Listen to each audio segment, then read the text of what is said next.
Hello दोस्तों, आज हम बात करते हैं जर्मनी की। जर्मनी का एजुकेशन सिस्टम कैसे काम करता है, इस पर हम बात करेंगे आज इस टॉपिक पर।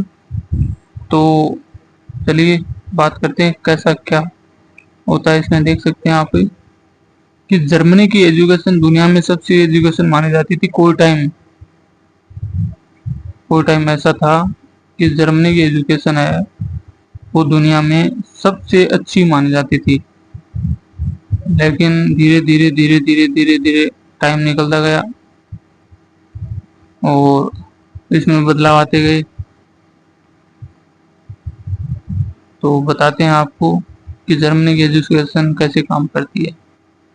जर्मनी दुनिया की ऐसी, यूरोप की ऐसी, हाँ मान लीजिए दुनिया की मान लीजिए या यूरोप की मान लीजिए, एक ऐसी एजुकेशन इंडस्ट्री थी कोई टाइम कि लोग जर्मनी जाया करते थे पढ़ने के लिए विदेशों से। और धीरे धीरे इसमें बदलाव आते गए। आज भी इंडिया से जर्मनी लोग जाते हैं एजुकेशन से और वहाँ से अच्छी कैसे एजुकेशन हासिल करते हैं। एजुकेशन के मामले में जर्मनी के बारे में मैं आपको बताना चाहता हूँ कि ये प्री स्कूल की तरह होता है। इसमें अनिवार्य नहीं होता है कि, लेकिन बच्चों के लिए मानसिक और सामाजिक विकास में अच्छा माना जाता है। ये इसका पहला पड़ाव, जिसको हम फर्स्ट पार्ट बोल सकते हैं। इसमें 3 से 6 वर्ष के बच्चे शामिल होते हैं। फर्स्ट पार्ट में आपको मैं बताऊं कि ये प्री के एजुकेशन होती है। इसमें अनिवार्य नहीं होता, लेकिन बच्चों की मानसिक और सामाजिक विकास के लिए जैसे खेल कूद हो गया और ड्राइंग हो गया, ऐसी कुछ चीजें सिखाई जाती है जर्मनी में। इसको बोलते हैं किंडरगार्टन। किंडरगार्टन नाम की ये एक इनका है वहाँ का एजुकेशन में। और सेकंड पार्ट में आता है कक्षा ए से 6 तक, सॉरी 4th तक। सभी बच्चों को एक जैसी शिक्षा मिलती है इसमें। और ये होता है ग्राउंड शेड्यूल, ग्राउंड शेड्यूल बोलते हैं इसको। और यहाँ पढ़ाई के साथ साथ बच्चों की क्षमताओं को पहचाना जाता है। 4th कक्षा के बाद बच्चों को उनकी योग्यता, रुचि और स्कूल की सिफारिश के आधार पर आगे दी जाती है। इसमें ये बताया गया है कि जर्मनी के अंदर 4th कक्षा के बाद उनकी योग्यता देखी जाती है कि उनका पीछे का बैकग्राउंड कैसा रहा है, जो 1 से और 3rd के बीच कैसा वो प्रोग्रेस किया उन्होंने, ऐसा देखा जाता है। उसके बाद में आ जाता है सेकेंडरी एजुकेशन। 4th कक्षा के बाद विद्यार्थी को 3 मुख्य स्तरों में से किसी एक में भेजा जाता है, जिसमें उसकी रुचि ज्यादा हो। बच्चे की रुचि देखी जाती है कि इसकी रुचि कहाँ पर ज्यादा है। किसी बच्चे की आर्ट्स में होती है, किसी की साइंस में होती है, किसी की कॉमर्स में होती है। तो ऐसा देखा जाता है। उसी आधार पर उन बच्चों को फिर एजुकेशन के लाइन में ले जाया जाता है। ऐसा नहीं कि उनको, अगर यदि बच्चे को आर्ट्स पसंद है तो उसको जबरदस्ती साइंस दिलवा दी, ऐसा नहीं होता है। वहाँ पे बच्चे की रुचि देखी जाती है। रुचि के बाद में उनका बैकग्राउंड तैयार करके सारा देखा जाता है। और कक्षा 5 से 9 या 10 तक इसमें व्यवसाय, जो आपने बोलते हैं बिजनेस बोल सकते हैं या व्यवसाय बोल सकते हैं, ज्यादा शिक्षा पर जोर दिया जाता है। इसमें ज्यादा शिक्षा पर जोर दिया जाता है 5 से 10 के बीच में। छोटे मोटे व्यवसाय नौकरी के लिए तैयार करना, ऐसी चीजें सिखाई जाती हैं। जैसे अगर यदि आप, क्योंकि 5 से 10 के बीच में बच्चा थोड़ा थोड़ा समझने लग जाता है कि उनको कैसे क्या सर्वाइव करना है लाइफ में, तो ये सिखाया जाता है उनको। ज्यादा से ज्यादा वहाँ पर यूरोप में व्यापार के बारे में ज्यादा बताया जाता है। नौकरियों के बारे में भी बताया जाता है, लेकिन व्यापार पर ज्यादा फोर्स किया जाता है। उसके बाद में आता है तकनीकी नौकरियों और उनके आगे की व्यवसायिक शिक्षा के लिए अच्छा रास्ता निकालना। बाद में कॉलेज और विशेष संस्थानों में पढ़ाई का विकल्प दिए। मान लीजिए अगर यदि किसी बच्चे में अच्छे गुण है पढ़ाई, जैसे मान लीजिए बच्चा तकनीकी में बहुत अच्छा कर रहा है, उनको प्रैक्टिकल में अच्छे नंबर आ रहे हैं, अच्छी मेहनत कर रहा है, उसका माइंड बढ़िया है, सोच सकता है एंटरप्रेन्योर की तरह, तो उनको फिर कॉलेजों में भी वही शिक्षा दी जाती है। लेकिन ऐसा नहीं है कि फोर्स किया जाता है, और हाई से हाई लेवल की उनको शिक्षा दी जाती है।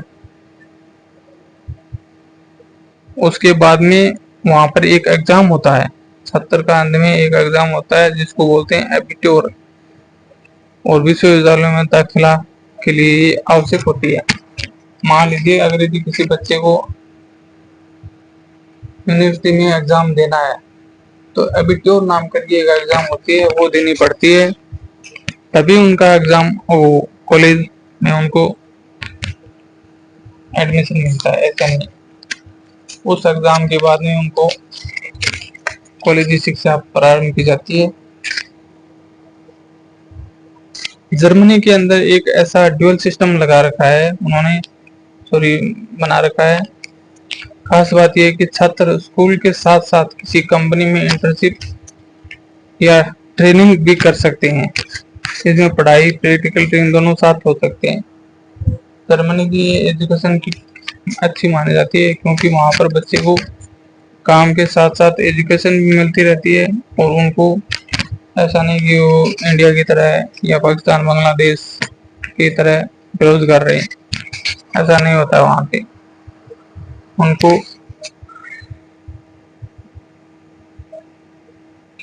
ट्रेनिंग, इंटर्नशिप प्लस पढ़ाई दोनों चीजें साथ में लेके चल सकते हो आप वहां पे,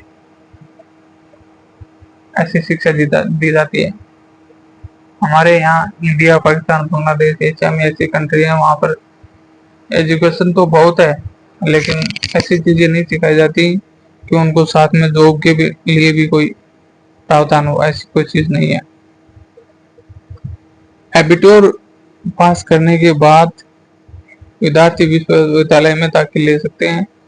जर्मनी की यूनिवर्सिटी विश्व प्रसिद्ध है, जैसे ट्यूब म्यूनिच, हाइडेलबर्ग, ऐसी कुछ यूनिवर्सिटी हैं जो विश्व प्रसिद्ध है। ज्यादातर कोर्स ट्यूशन फ्री होते हैं, खासकर जर्मन भाषा वालों के लिए। जर्मनी के अंदर आप अगर यदि एजुकेशन ले रहे हो तो आपके लिए बिल्कुल ट्यूशन फ्री है, तभी तो लोग वहां पर बच्चे ज्यादा जाना पसंद करते हैं कि ट्यूशन तो फ्री है, लेकिन खाने पीने का खर्चा है, और जो उनको काम भी मिल जाता है, तो ऐसी चीजें होती हैं। इंजीनियरिंग, आईटी, बिजनेस आदि के लिए बेहतरीन विकल्प। जर्मनी एक ऐसी कंट्री है जहां पर ऑटोमोबाइल्स, आईटी, बिजनेस ऐसी चीजें आपको बहुत आसानी से मिल जाएंगी, क्योंकि वहां पर लोगों को यही सिखाया जाता है, इंजीनियरिंग, आईटी और बिजनेस के बारे में ज्यादातर। इसलिए उनको उनकी गाड़ियां BMW जैसी कारें विश्व में आप देख सकते हो, महंगी कारें जर्मनी से बनती हैं। जर्मनी की एक खास बात यह है कि ज्यादातर शिक्षा वो फ्री है वहाँ पे, सरकारी स्कूलों में। सरकारी स्कूल भी ऐसी हैं कि ऐसा नहीं है कि भारत या इंडिया पाकिस्तान बांग्लादेश जैसे देशों की हो, वहाँ की गवर्नमेंट स्कूलें बहुत अच्छी होती हैं, और स्कॉलरशिप भी मिलती है उनको। छात्र अपनी रुचि और क्षमता के अनुसार रास्ता चुन सकते हैं, कोई उनको फोर्स नहीं करता कि आप ये पढ़ाई करनी पड़ेगी, आपको ये करना पड़ेगा, वो करना पड़ेगा, नहीं, बिल्कुल नहीं। आप अपनी मर्जी से चुन सकते हो। विदेशी छात्रों के लिए उच्च शिक्षा बहुत आकर्षक है। कहने का मतलब ये है कि बहुत से जो बच्चे हैं जो फॉरेन से आते हैं, उनके लिए ये बहुत ही बेनिफिट वाली कंट्री है, तभी तो बच्चे वहां पर ज्यादा चाहते हैं और सेटल हो जाते हैं। तो आज का वीडियो जर्मनी एजुकेशन के बारे में अच्छा लगा तो वीडियो को लाइक, सब्सक्राइब और शेयर करें। चलिए कुछ आगे मिलते हैं एक नए टॉपिक पर। धन्यवाद।